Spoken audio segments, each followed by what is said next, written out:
Dragon Age: The Veilguard has been out about a week now, and I've spent a few dozen hours in it since release to hopefully get past the controversy and noise online to bring you my opinion on whether the game itself is worth the price or if it's Steam sale fodder.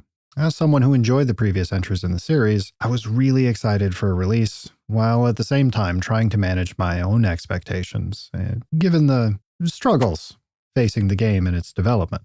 Some quick notes here before we get into the TLDR that I always put at the beginning of these reviews. I'm not here to talk about the socio-political topics in the game, for three reasons. First, I think there's enough content to judge the game on its own merits and flaws without muddying the waters with identity politics. Second, I don't think that talking past each other in the comments section of a YouTube video by some random schmuck online really foments the nuanced conversation the matter deserves.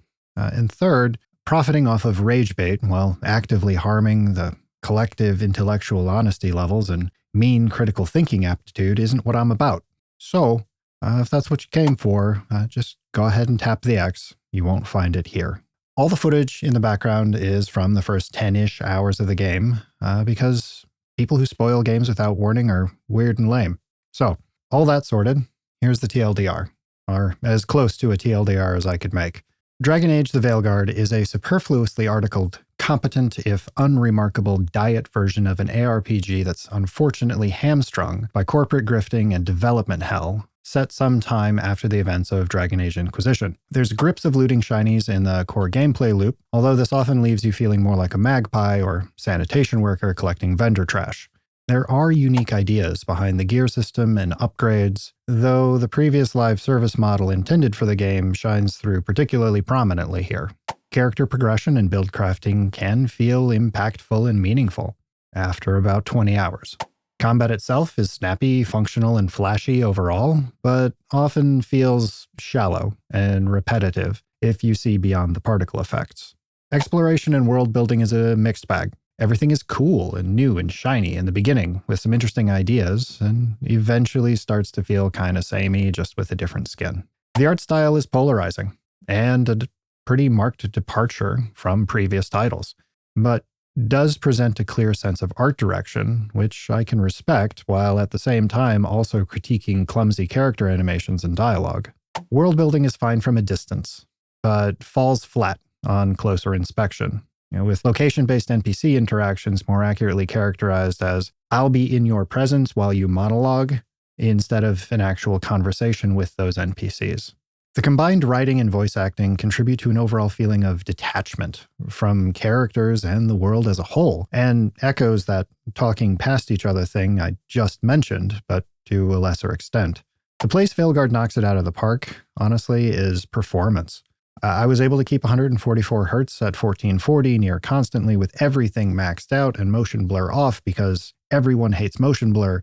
And sure, that should be the baseline when I throw a 4090 at it, but many of the releases this year show that it's worth mentioning. Had I not purchased it already for the review, it would be a strong wait for a sale title.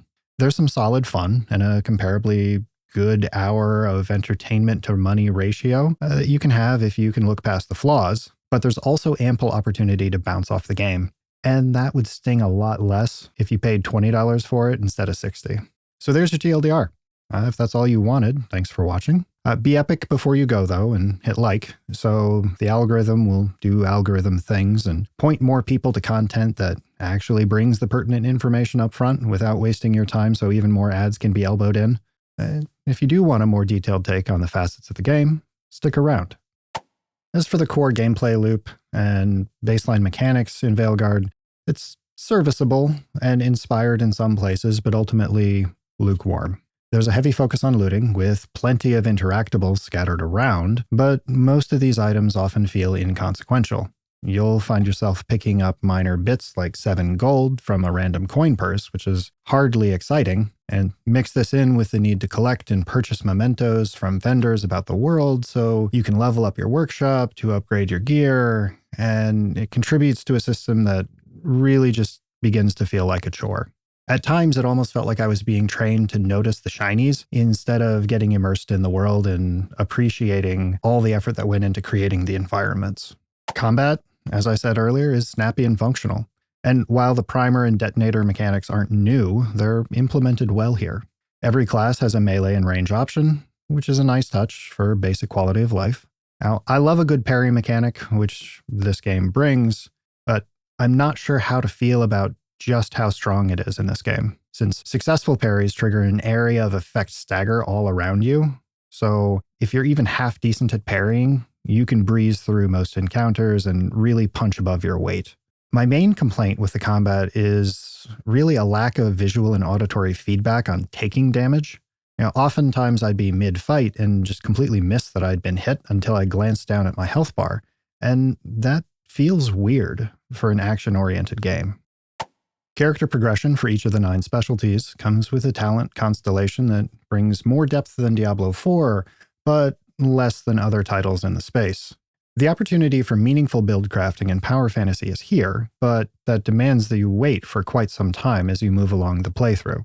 I do greatly appreciate that you can respec talent points freely at any point in time without cost outside of combat. That's great. That freedom for experimentation really does go a long way in a game where overall progression towards a character concept is as slow as it is here. Loot is peculiar, and I'm still of mixed mind on it even as I'm recording this.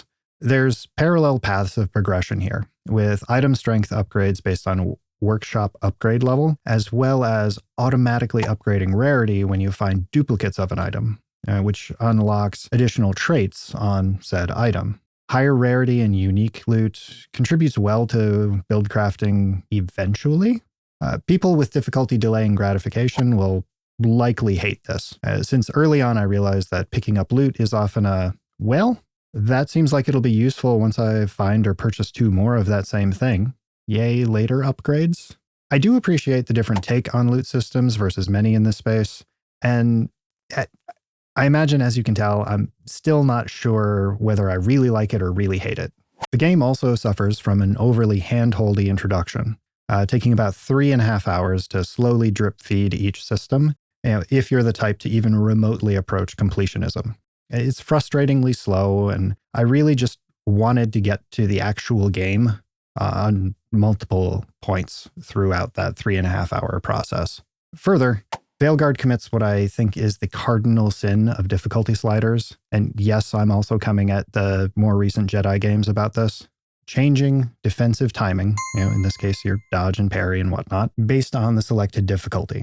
How developers think this is a good idea, truly baffles me, since it punishes the people who are already playing your game for hours by making them relearn muscle memory when they want to start challenging themselves further. Thankfully, Veilguard does have a custom difficulty builder, so people who want a more challenging experience can build one to suit their needs if they're willing to spend the time in the menu to tweak each of those settings. Now, as a rule, I base reviews on the recommended or normal difficulty setting in games since it's likely to be the most common player experience, and in that case, these defensive timings were generous, but did still demand some precision. But again, if you're halfway competent at perfect dodges and perfect parries, combat likely won't be incredibly challenging. Moving on to world building and lore, it's painfully evident that the talented writing team behind earlier titles is no longer present for Veilguard.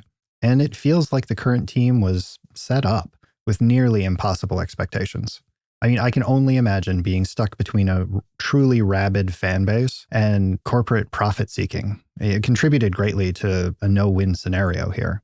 Development challenges have been well documented for the game's life cycle, with it undergoing 2 major restarts. Initially, it was envisioned as a multiplayer experience akin to Anthem, and then pivoted back to a single-player game. It's a shift that has still left its mark overall on the world building and some of the systems. Admittedly, it is a bit of an understatement to say that the writing is receiving a fair amount of backlash. And while it's deserved in some ways, it's also easy to see the uphill battle the writers faced. I imagine they were handed a beloved, lore-rich franchise and asked to build on a world they didn't help create, all while likely being pressured to broaden the game's appeal beyond the traditional fan base. This result feels tone-deaf at times, with moments that come off as forced and out of touch with the established tone of Thedas. And despite a bit of continuity and some closure on storylines introduced in Inquisition, I found it truly difficult to feel invested, either in the companions or the world's state or stakes. There's a detachment that pervades the entire experience, where every plot point and dialogue choice feels like you're watching someone else play the game. It's as though the dialogue options funnel you towards specific directions, robbing you of any real agency or opportunity for emotional connection. As for visuals and overall art style, art is inherently subjective, and I'm not here to tell you whether art is good or bad, and frankly, you should question the motives of anybody who tries to tell you that there's correct and incorrect art.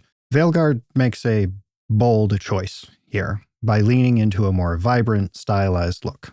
It's not abstract or cartoony per se, but there's a distinct uncanny valley quality that won't go away and certainly won't resonate with everyone. Like, on one hand, the style could extend the game's visual lifespan, avoiding the dated look some older RPGs have developed, but on the other, it will leave some fans cold. One significantly surprising and disappointing downside here is the facial animations. It's heinously subpar. Compare those to the nuanced expressions present in Inquisition. The emotional range here feels stilted, almost like old-school animatronics from the 80s and 90s.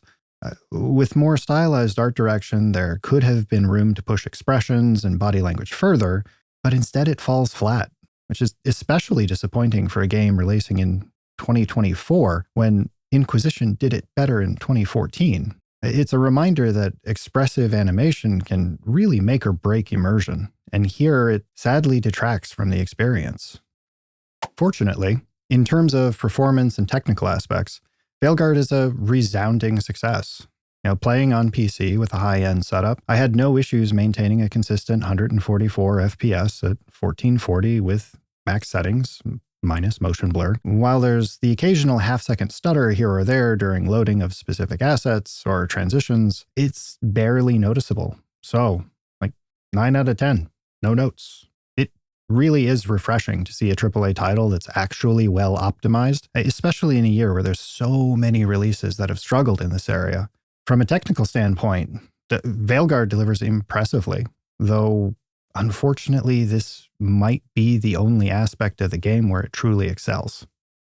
Environmental sound design in Veilguard is generally solid, adding to the game's immersion and atmosphere without any noticeable issues outside of the feedback in combat I mentioned earlier. It's a competent part of the experience that complements the world pretty well. However, the voice acting is a mixed bag. While a few characters deliver performances with genuine emotional depth, many others fall flat, leaving you wondering if the fault lies in the dialogue itself, or the delivery, or if it's both. And the dialogue often just feels disjointed, as if the characters are talking past one another. It creates a strange, jarring effect. It's almost like the uncanny valley, but for audio. I don't know if there's an actual term for that. It's close enough to feel familiar, but off enough to be distracting and off-putting. This is a shame, as these moments disrupt immersion and really make it hard to feel truly connected to the characters. The story in Veilguard is it's fine, and this section is going to be very light just to avoid spoilers. If I had to compare it to something, it feels like a young adult novel. There are important themes, and the plot has its highs and lows, but overall, as I've said, it's hard to get deeply invested, unless you're already committed to the world from Inquisition and you're eager and kind of need, and not a want, it's more of a need, to see the arcs it left unresolved tended to. And while it does offer some continuity for fans, the emotional impact just doesn't match up with previous entries in the series. It's the kind of story that feels like it's missing that deeper resonance and sets it firmly in the the story's there, other than, oh, holy frick, this story is amazing. In total, Dragon Age the Veilguard is a competent, if unremarkable, entry into the new genre that is the diet RPG and action game. If you have other games in your library, Witcher 3 and the DLCs, recent God of War titles, either of the Horizon games, Dragon's Dogma 2, or anything that can scratch a similar itch, I'd recommend playing those first. This is the kind of game that's best picked up on sale for maybe $25 or $30. So you can try it out with a lower perceived cost if it doesn't end up being your cup of tea. Honestly, It's a title I'm planning to reach for one day when I'm sick next, and where I don't need to pay a whole bunch of attention, but still want something to engage me enough and distract me from how awful I feel.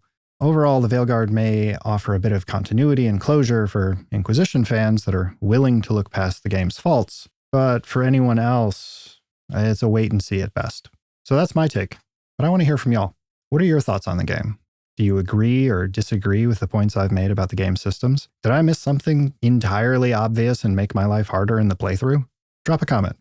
One quick thing, since I imagine things might get spicy here, I wholeheartedly welcome disagreement and meaningful conversation on a topic. To that end, I only block or remove comments that are either obviously made in bad faith or cross the line of basic civility. The way I see it, part of my responsibility to everyone here is to keep the floor clean so that the experience of the channel is a positive one. So if you don't see your comment right away, that means one of two things happened. Either YouTube decided it needed to be held for review for whatever reason, and I've not gotten to it yet because day job, or you're on the wrong side of that line and could maybe do with some self-reflection. I've been Bald Squid. I'll see you next time.